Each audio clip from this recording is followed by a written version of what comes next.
पहला क्वेश्चन देखिए, चिंतन संज्ञानात्मक पक्ष में एक मानसिक क्रिया है, यह कथन किसने दिया है? ऑप्शन ए में दिया है जॉन डेवी के द्वारा दिया गया है, बी ऑप्शन में दिया है गिलफोर्ड के द्वारा दिया गया है, सी ऑप्शन में दिया है क्रूज के द्वारा और डी में दिया है रॉस के द्वारा। पहले प्रश्न के लिए आप सभी उत्तर करेंगे कि चिंतन संज्ञानात्मक पक्ष में एक मानसिक क्रिया है, यह किसने कहा है? जॉन डेवी ने कहा है, गिलफोर्ड ने कहा है, क्रूज ने कहा है या फिर रॉस महोदय ने कहा है? देखिए, चिंतन संज्ञानात्मक पक्ष में एक मानसिक क्रिया है, यह कथन दिया है रॉस महोदय ने। पहले प्रश्न का सही उत्तर हो जाएगा ऑप्शन नंबर डी।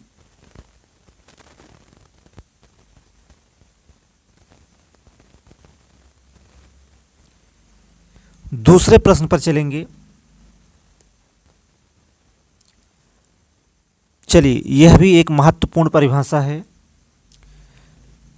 सामाजिक प्रत्याशाओं के अनुरूप व्यवहार की योग्यता का अधिगम सामाजिक विकास कहा जाता है। उक्त कथन जो है किसका है? हरलॉक का, टीपी नन का, मैकडूगल का या फिर रॉस का? चलिए, एक दो परिभाषाएं आपके एग्जाम में निश्चित रूप से पूछी जाएंगी। आप लोग देखिए, जो महत्वपूर्ण परिभाषाएं हैं उन्हें नोट करते चलेंगे। और देखिए, यह परिभाषा जो है आपके एग्जाम में पूछी गई परिभाषा है। सामाजिक प्रत्याशाओं के अनुरूप व्यवहार की योग्यता का अधिगम ही सामाजिक विकास है, यह कथन दिया है हरलॉक ने। दूसरे प्रश्न का जो है ए ऑप्शन जो है करेक्ट आंसर हो जाएगा। आइए प्रश्न नंबर 3 के क्रम में आगे चलेंगे। वाइगोत्स्की के अनुसार सीखने को किससे पृथक नहीं किया जा सकता है? उसके सामाजिक संदर्भ से, अवबोधन और अवधारणात्मक प्रक्रियाओं से, पुनर्वलन से या फिर व्यवहार में मापने योग्य परिवर्तन से। देखिए, वाइगोत्स्की के सिद्धांत का नाम है सामाजिक अंतःक्रिया का सिद्धांत। और यहाँ देखिए वही पूछ रहा है कि वाइगोत्स्की के अनुसार सीखने को किससे पृथक नहीं किया जा सकता है। तो देखिए, उत्तर आपका सही हो जाएगा उसके सामाजिक संदर्भ से। तीसरे प्रश्न का सही उत्तर होगा ऑप्शन नंबर ए। देखिए, वाइगोत्स्की ने कहा ज्ञान, अधिगम और विकास जो है समाज का परिणाम होते हैं। उनके अनुसार अधिगम और विकास समाज की देन होते हैं।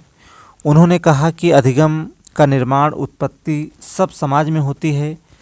बच्चे अपने समवयस्कों से, माता पिता से अंतःक्रिया करके सीखते हैं, इंटरेक्शन करके, वाद विवाद करके, वार्तालाप करके सूचनाओं का आदान प्रदान करते हैं। उसी से जो है अधिगम होता है, उसी से वह जो है मैच्योर होता है, परिपक्व होता है।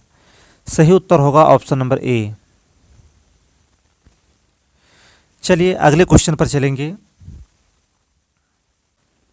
जब वयस्क सहयोग से सामंजस्य कर लेते हैं तो बच्चे के वर्तमान स्तर के प्रदर्शन को संभावित क्षमता के स्तर के प्रदर्शन की तरफ प्रगति क्रम को सुगम बनाते हैं, इसे कहा जाता है। देखिए, प्रश्न आप लोग ध्यान से समझिएगा। यहाँ आपसे कह रहा है कि जब वयस्क सहयोग से सामंजस्य कर लेते हैं तो वे बच्चे के वर्तमान स्तर के प्रदर्शन को संभावित क्षमता के स्तर के प्रदर्शन की तरफ प्रगति क्रम को सुगम बनाते हैं। इसे क्या कहा जाता है? क्या समीपस्थ विकास कहा जाता है? बी ऑप्शन में दिया है सहभागी अधिगम, ऑप्शन सी में दिया है सहयोग देना और डी में दिया है सहयोगात्मक अधिगम। चलिए सोच समझ के उत्तर करेंगे आप सभी इस प्रश्न का। देखिए, आपको बता दें कि जब वयस्क करता हो तो उत्तर आपका होगा सहारा देना या सहयोग देना। यहाँ उत्तर आपका सही होगा ऑप्शन नंबर सी। देखिए, समीपस्थ विकास या जेडपीडी नहीं होगा, क्योंकि जेडपीडी कब होगा? जब प्रश्न का कर्ता बच्चा हो। और देखिए, जब वयस्क करता हो तो वहाँ उत्तर होगा सहयोग देना। चौथे प्रश्न का सही उत्तर होगा ऑप्शन नंबर सी, यहाँ उत्तर होगा सहयोग देना। चलिए, हमने आपको बताया जेडपीटी तब होगा जब प्रश्न का कर्ता बच्चा हो। क्वेश्चन नंबर 5 पर चलेंगे। अपनी जिम्मेदारियों एवं कर्तव्यों को समझना कौन सा जीवन कौशल है? चलिए, यह प्रश्न जीवन कौशल से है। अपनी जिम्मेदारियों एवं कर्तव्यों को समझना कौन सा जीवन कौशल है? समानुभूति, स्वजागरूकता, समस्या समाधान या फिर सृजनात्मक सोच। आपको बता दें कि विश्व स्वास्थ्य संगठन या WHO ने जो है 10 जीवन कौशल बताए हैं, उनमें से 4 आपके सामने हैं। आपको बताना है कि अपनी जिम्मेदारियों एवं कर्तव्यों को समझना कौन सा जीवन कौशल है। क्या समानुभूति है, स्वजागरूकता है, समस्या समाधान है या फिर सृजनात्मक सोच है? देखिए, अपनी जिम्मेदारियों एवं कर्तव्यों को समझना स्वजागरूकता है, बी ऑप्शन यहाँ पर सही होगा। और देखिए, दूसरों की परेशानियों को समझना यह समानुभूति है, लेकिन यहाँ कह रहा है कि अपनी जिम्मेदारियों एवं कर्तव्यों को समझना कौन सा जीवन कौशल है, तो आपका सही उत्तर होगा ऑप्शन नंबर बी, स्वजागरूकता। और देखिए, सृजनात्मक सोच ऑप्शन डी में दिया है, कुछ नवाचार करना, कुछ नया करना, यह जो है सृजनात्मक सोच है। फिलहाल आपका सही उत्तर होगा ऑप्शन नंबर बी। आगे बढ़ेंगे।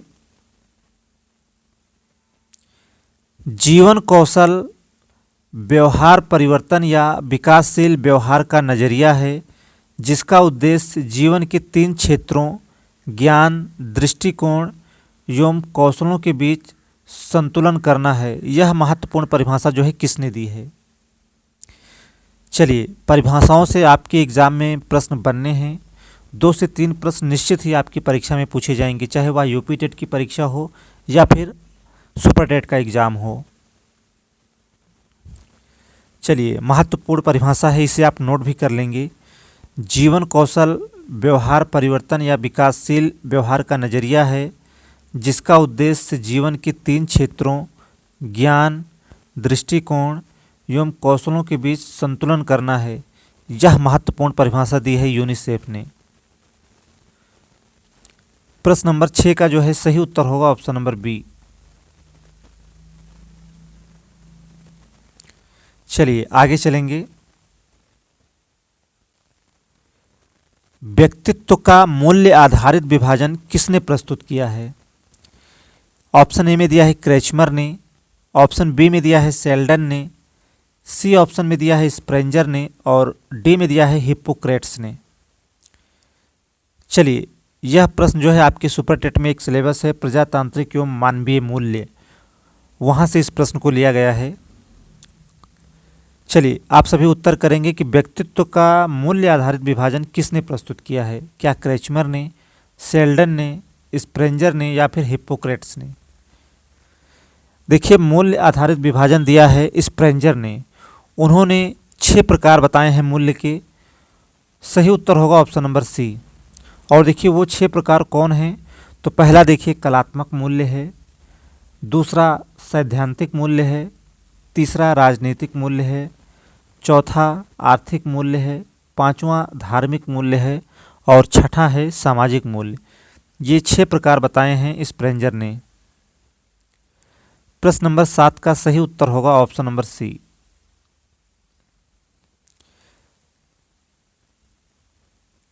प्रश्न नंबर 8 पर चलेंगे। शिक्षण वह प्रक्रिया है जिसके द्वारा एक व्यक्ति को समाज, परिवार, मित्रों, पत्र पत्रिकाओं द्वारा समायोजन सिखाया जाता है। यह परिभाषा जो है किसने दी है? ऑप्शन में बीके माथुर दिया है, रायबर्न दिया है, स्मिथ दिया है और डी में दिया है पाठक एवं त्यागी। चलिए, शिक्षण की महत्वपूर्ण परिभाषा है।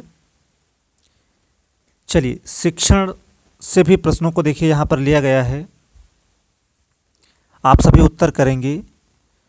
देखिए, बहुत ही महत्वपूर्ण परिभाषा है और देखिए इन परिभाषाओं को आप लोग एक नोट्स जरूर बनाएं निश्चित ही आपके एग्जाम में यहाँ से प्रश्न आएगा।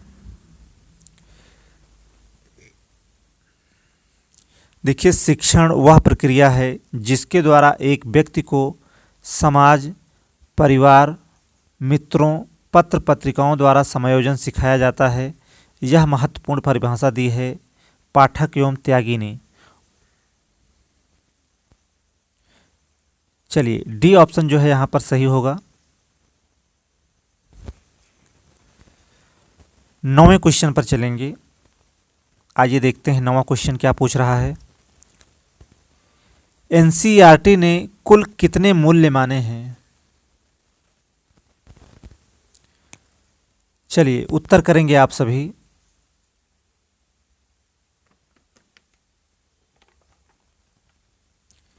चलिए, आप सभी को उत्तर करना है कि एनसीईआरटी ने जो है कुल कितने मूल्य माने हैं। 80, 85, 83 या फिर 88।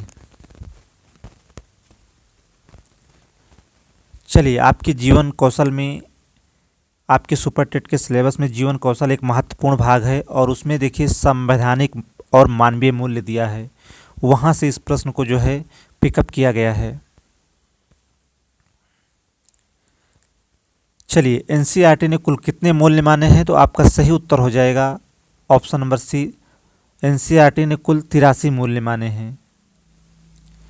9वें क्वेश्चन का जो है सही उत्तर होगा ऑप्शन नंबर सी।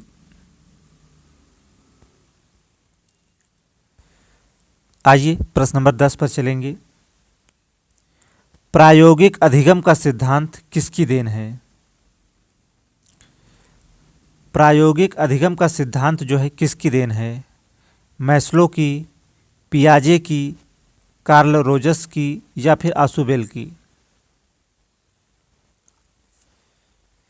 देखिए, प्रायोगिक अधिगम का सिद्धांत या एक्सपेरिमेंटल लर्निंग का सिद्धांत दिया है कार्ल रोजर्स ने। सी जो है आपका करेक्ट आंसर होगा यहाँ पर। मैस्लो की तरह देखिए ये भी समर्थक थे मानवतावाद की। सही उत्तर होगा ऑप्शन नंबर सी। चलिए, अगला क्वेश्चन देखेंगे। प्रश्न नंबर 11 देखिए, जीवन कौशल की विशेषता है। ऑप्शन ए में दिया है विश्लेषणात्मक सोच, आत्म जागरूकता, रचनात्मक सोच और डी में दिया है उपर्युक्त सभी। देखिए, WHO ने 10 जीवन कौशल बताए हैं। उनमें से 3 आपको दिख रही हैं, विश्लेषणात्मक सोच, आत्म जागरूकता, रचनात्मक सोच। तो ये सभी जो हैं जीवन कौशल की विशेषताएं हैं, इसलिए आपका जो सही उत्तर होगा ऑप्शन नंबर डी यहाँ पर सही उत्तर हो जाएगा।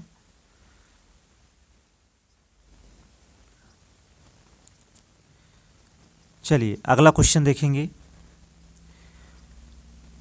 जो मानव जीवन को अस्तित्व एवं गति प्रदान करे वही मूल्य है, यह परिभाषा किसकी है? अर्बन की, बार्डी की, डांडेकर की या फिर इनसाइक्लोपीडिया ब्रिटानिका की?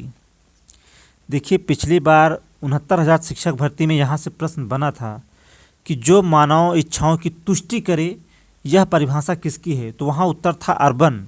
देखिए, यह परिभाषा तो अर्बन की नहीं है, लेकिन अर्बन की परिभाषा जो है आपके एग्जाम में पूछी जा चुकी है और आपके एग्जाम में पूछा भी था कि जो मानव इच्छाओं की तुष्टि करे यह महत्वपूर्ण परिभाषा किसकी है, तो वहाँ उत्तर था अर्बन।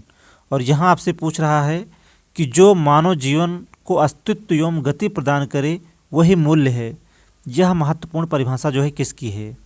अर्बन की, बार्डी की, डांडेकर की या फिर इनसाइक्लोपीडिया ब्रिटानिका की? तो देखिए, यह परिभाषा दी है इनसाइक्लोपीडिया ब्रिटानिका ने। क्वेश्चन नंबर 12 का सही उत्तर होगा ऑप्शन नंबर डी।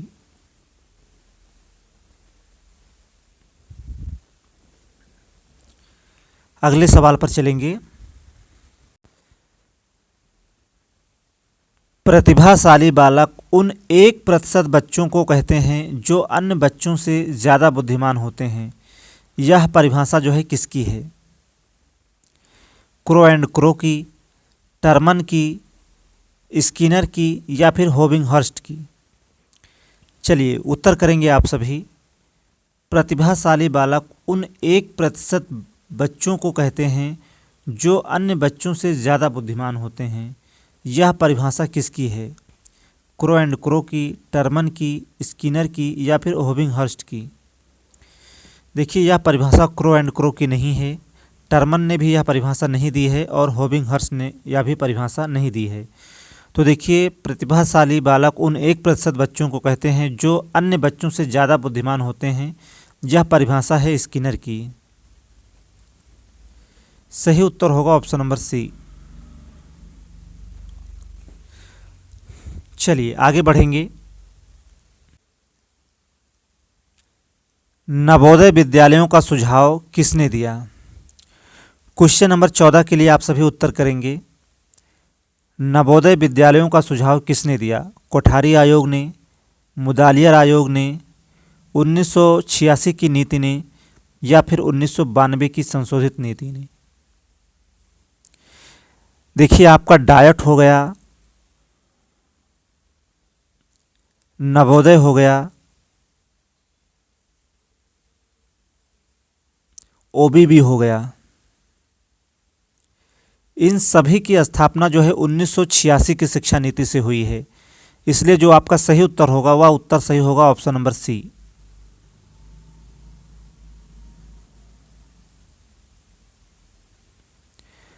प्रश्न नंबर 14 का जो है सी जो है करेक्ट आंसर होगा यहां पर।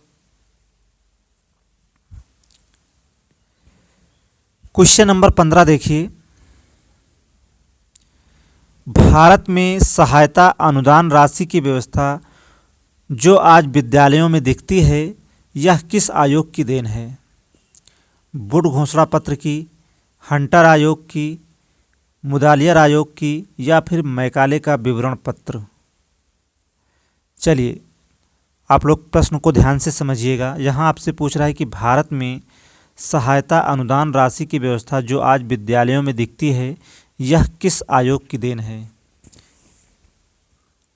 देखिए, हंटर आयोग एक ऐसा आयोग था जिसने कहा माध्यमिक शिक्षा की जिम्मेदारी जो है सरकार के कंधों पर उठाने की ज़रूरत नहीं है। माध्यमिक शिक्षा को भारतीयों के हाथ में ही छोड़ दिया जाए, पर हाँ उसके लिए उन्हें सहायता अनुदान राशि दी जाए। तो देखिए, यह किस आयोग की देन है? तो आपका सही उत्तर होगा ऑप्शन नंबर बी, हंटर आयोग की देन है। बी ऑप्शन जो है आपका करेक्ट आंसर हो जाएगा।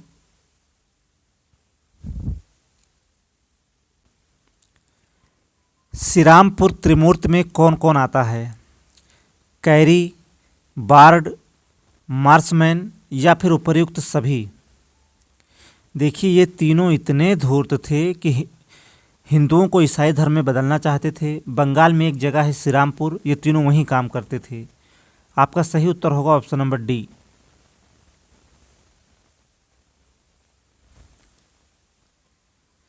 आज का यह अंतिम क्वेश्चन था। सेशन कैसा रहा आप सभी कमेंट में ज़रूर बताएं। उम्मीद करते हैं सेशन आपको पसंद आया होगा। और देखिए, जो साथी हमारे नए हैं चैनल को आप सभी सब्सक्राइब कर लें और ज़्यादा से ज़्यादा क्लास को अपने मित्रों में ज़रूर शेयर किया करें। आज की क्लास को यहीं पर रोकेंगे। क्लास में लगातार बने रहने के लिए आप सभी मित्रों का बहुत बहुत धन्यवाद।